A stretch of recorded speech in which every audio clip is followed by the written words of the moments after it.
ఈ గల్ఫ్లో మనం ఎక్కువ అనుభవించే బాధ ఏదో తెలుసా? ఫ్యామిలీకి ఏదైనా ఒక కష్టం వచ్చింది, ఒక బాధ వచ్చింది అంటే దానికి మనం వెంటనే రెస్పాన్స్ కాలేము చూడు. అది దాన్ని మించిన బాధ నాకు తెలిసినంత వరకు అయితే ఈ లోకంలో ఎవరికి ఉండదు, ఎక్కడా ఉండదు. మనం ఇప్పుడు ఇంటి దగ్గర పరిస్థితి ఇలాగుంది, నేను ఇంటికి వెళ్ళిపోవాలా అని చెప్తే వీళ్ళు గల్ఫ్లో వాళ్ళు ఏమంటారు తెలుసా? లేదు ఇప్పుడు కాదు, నువ్వు వచ్చి 2 రోజులు కాలే, ఇంకా 2 సంవత్సరాలు కాలేదు, మరి డబ్బులు పంపించుకో, వాళ్ళని అలా చూపించుకో, వాళ్ళని చూపించుకో అంటారే తప్ప, సరే మీ వాళ్ళకి అలా ఉంది కదా, ఇలా ఉంది కదా, పోయి రాపో, త్వరగా చూసుకోపో, చేసుకొని రాపోని నా కొడుకు చెప్పాడు గల్ఫ్లో. దీన్ని మించిన బాధ నాకు తెలిసినంత వరకు అయితే ఈ లోకంలో ఎక్కడా లేదనుకుంటా.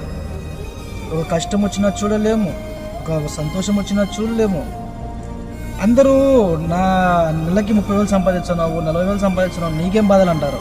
కానీ ఫ్యామిలీకి ఏదైనా ఒక కష్టం వచ్చినప్పుడు దగ్గరుండి చూసుకోలేని డబ్బుని మనం ఏం చేయగలుగుతాము?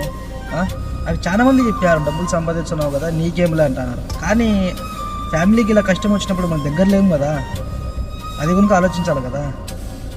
ఎందుకు వచ్చినామో అనిపించదు తెలుసా ఒకసారి గల్ఫ్కి. ఏమంటే కష్టాలు, ప్రతి ఒక్కరి జీవితంలో కష్టాలు ఉంటాయి. ఇవన్నీ సర్దుదీర్చుకొని ఫ్యామిలీకి ధైర్యం చెప్పుకొని బతకాల్సిందే. ఏం చేయలేమ్మా గల్ఫ్లోకి వచ్చినాక.